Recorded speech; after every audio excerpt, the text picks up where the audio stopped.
Well, hi, and welcome to this next video edition answering questions that a lot of folks that come to us wanting us to help them sell the option rights to their property. Their biggest concern is getting a tenant from hell.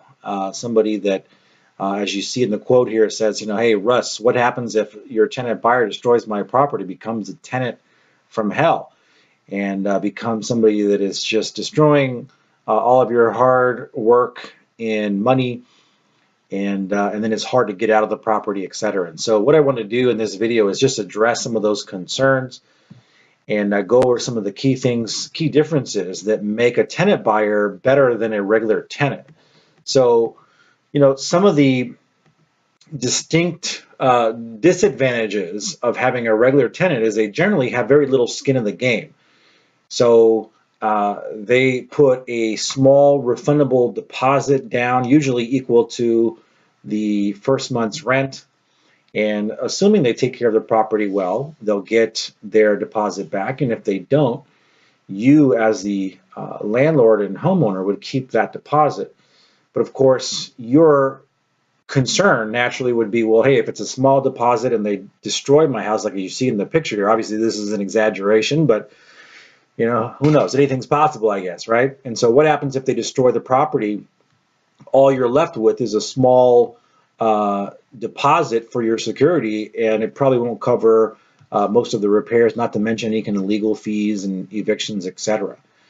And so what we really try to do is help folks have the advantages of having a tenant buyer, somebody who wants to ultimately own the property, not just lease it for a given period of time. So if you can think of somebody like, when you rent a car versus buying a car, which one do you keep most care of? You naturally are going to take care of the car that you're going to buy at some point, if you're leasing it with the option to buy it, or if you're just if you bought it outright, you're going to take care of that more than you're going to do a car that you're just leasing, right? You wash your car, but you don't wash the rental. And so the tenant buyers that we bring are people that want to achieve home ownership, and they'll put a larger, it's not called a security deposit, but it's called an option fee. And that gives them the right, the option to buy the property in the future, usually anywhere between 1 to 3 years, or not buy that property. But regardless, the money that they put down, usually anywhere from 3 to 5% of whatever purchase price you're asking, is non-refundable from the very beginning. And so what's in it for them, of course, is that they're going to have that money applied towards the overall purchase price. It locks up the property for them and them only, so only they can lease and purchase the property during that term. What's in it for you is it lets you know from the start that they've got a lot of skin in the game, that they know that that money is non-refundable from the very beginning. And so it behooves them to take care of the property. And oftentimes these folks will, even with your permission in writing, will even improve upon the property, because again, their mindset is to own it, not just lease it for a given amount of time and then go find somewhere else to live without having any real vested interest in it like you do. So obviously you've put your blood, sweat, and tears into it. You put investment money to make it a better home. You kept it clean, and that's your concern, is that these folks are going to treat it the same. And of course, you're the owner, so you'll always take care of it the best, but the folks that we're bringing are people that ultimately want to own the home in the future. And so naturally, we vet them. We allow you to look at all the information that you should be entitled to as far as income, any reason why they couldn't qualify for a loan today. Maybe it be past credit issues, or maybe they've got great credit, but they just don't, maybe they just don't have enough time on the job, or not enough down payment. Whatever that issue might be, you would be privy to all that. You'd get a chance to see all their previous rental history, references, and if they did have any need for maybe 1 or 2 or even 3 years before they qualified, we'd have them speak to a qualified mortgage company that would let us know from the start what exactly they needed to get everything fixed and how long they needed to do so in order to actually buy the property. And so that's the big difference between having a tenant buyer, somebody who actually wants to own the home, versus somebody who just wants to lease it for a small amount of time, has a small amount invested in the form of a security deposit that they know they'll get back if they take care of the property well.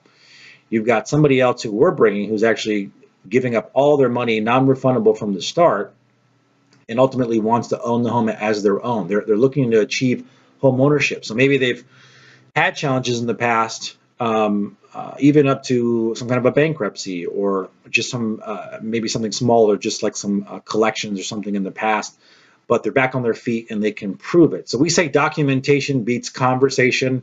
It's not just us trying to sell you on the idea that these folks are better. They've actually got to demonstrate it through documentation so that you're convinced beyond a shadow of a doubt that these are the folks for you. And of course, you would meet them face to face, get a feel for them, and then just make the decision for yourself. It doesn't cost you a dime, so you have nothing to lose. You've got more folks coming to see your property than you would if you were just selling it to, just leasing it to the rental market or trying to sell it in the conventional way, which obviously we know what you'd like to do. But if you're unable to do that and you don't want to pay a double mortgage, this is a great option for you to put somebody in there who would take care of the property, kind of like what you would do. So hopefully that has been helpful for you in understanding the key differences. Keep in mind too that there's no guarantee with anybody that you put in the property in this case, but again, you've got a better shot of having a better experience with these folks. If you did have to evict them because of non-payment, you still could, because the option agreement is kept separate from the lease agreement and the purchase agreement. And so it would allow you to go in and evict them. Since this is not considered a sale, because it's the option to buy. It's the option to buy and the option not to buy. Sale has not taken place yet.